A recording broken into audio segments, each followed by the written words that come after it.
Chers amis, bonjour à tous et à toutes.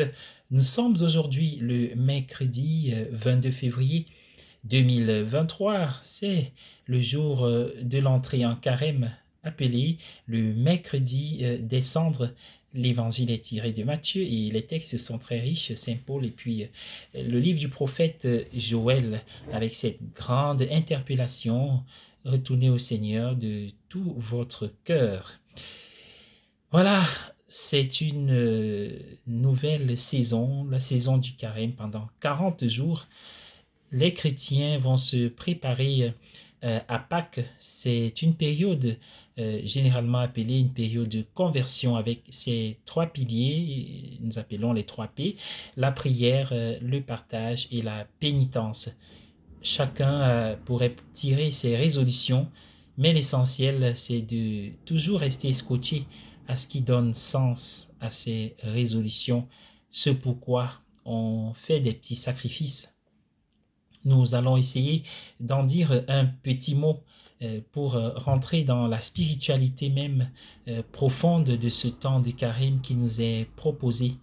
Et peut-être s'il y a quelque chose qu'on célèbre en ce mercredi des cendres et tout au long de ces 40 jours, ce serait une vérité, un principe essentiel et fort de notre foi concernant l'origine de la nature humaine. Nous sommes nés de la terre, de la poussière.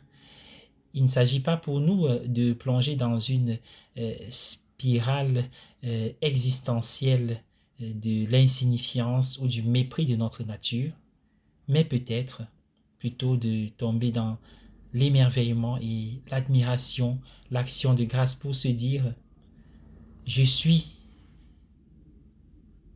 à l'origine un tas de poussière, mais voici ce que Dieu a fait de moi, l'être étonnant que je suis. En regardant en arrière et en regardant, en suivant mon parcours, combien la grâce m'a façonné. Sa grâce m'a conduit. Oui, bien-aimé du Seigneur, partant de là, nous pouvons encore faire un pas plus en avant en disant: eh bien, en Jésus-Christ, pour moi, tas de poussière, Dieu a donné sa vie, il est mort. Et c'est cette perspective de la passion, la mort et la résurrection du Christ que nous vivons déjà maintenant. C'est elle qui nous donne la force, comme on vivra la transfiguration sur le mont Tabor.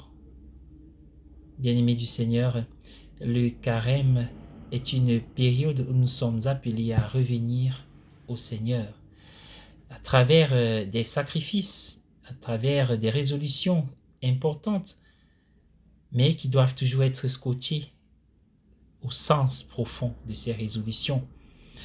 Il était plus difficile pour le peuple choisi, euh, euh, non pas de quitter la terre d'Égypte, mais plutôt de quitter leur Égypte intérieure. Ces attachements malsains que nous avons, et peut-être ces habitudes qui se sont progressivement installées en nous. Oui, bien-aimés du Seigneur, nous avons plusieurs fois fixé des rendez-vous avec le Seigneur, fait des promesses, mais nous avons toujours formé des alibis, trouvé des raisons. C'est certes l'occupation pour des choses bien sûr utiles. Alors chaque fois que je dois faire un sacrifice, cela signifie plutôt regarder en face les choses, les réalités, les attitudes qui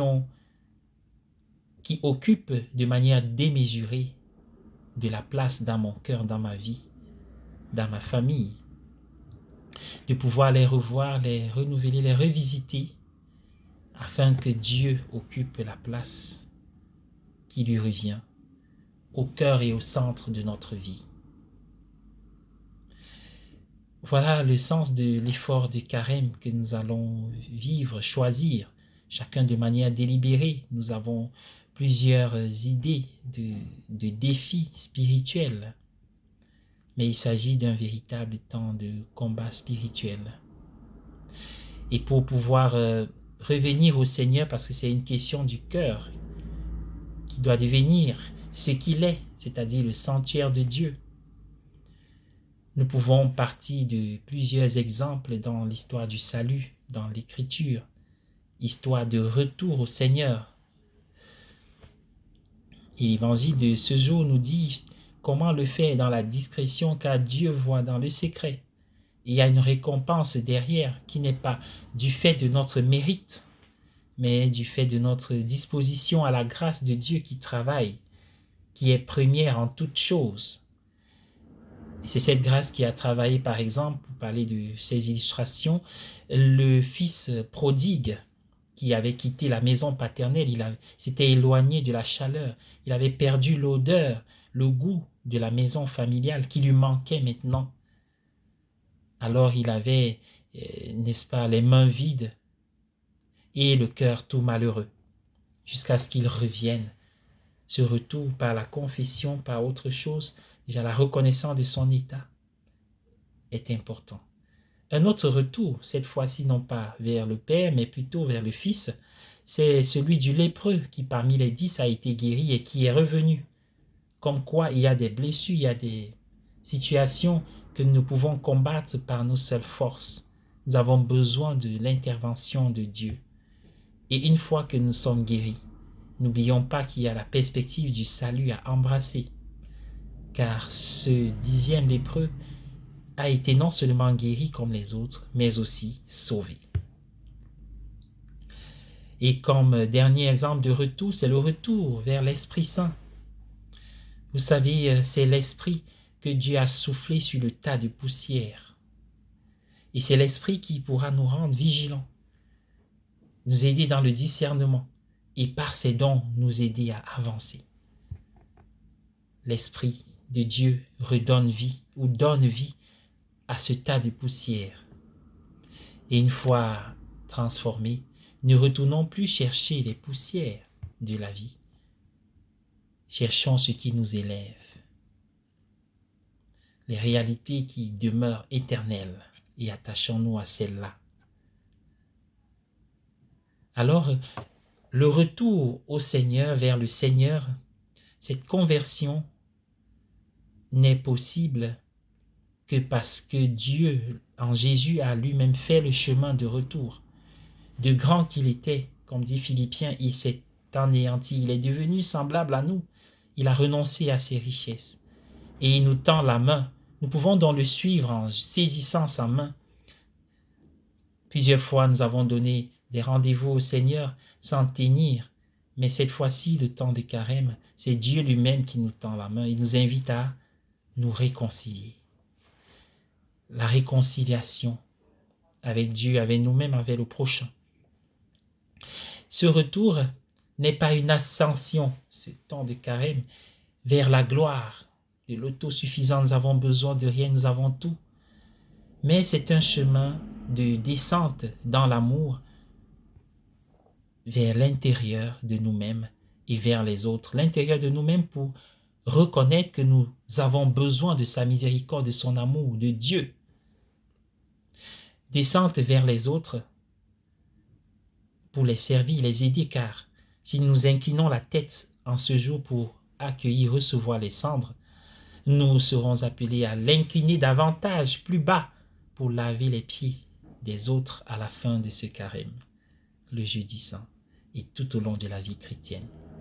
Alors pour garder le cap, nous pouvons chaque fois nous tourner vers la croix, nous tenir devant elle et la contempler, contempler chaque jour les blessures du Seigneur qui renvoient à nos propres blessures. Il voit nos blessures, les blessures provoquées par nous ou subies, qui traduisent notre vulnérabilité, mais aussi notre honte. Mais surtout à la croix, nous découvrons combien il vaut la peine, il est beau d'être encore aimé. Et c'est ça qui doit nous tenir dans la joie, malgré ses efforts. Bonne journée à tous, bon et merveilleux, fructueux, fécond temps de carême. Et rendez-vous chaque jour à la résurrection, quand nous sommes vainqueurs. Et quand nous tombons, regardons la croix et repartons. Bonne journée à tous.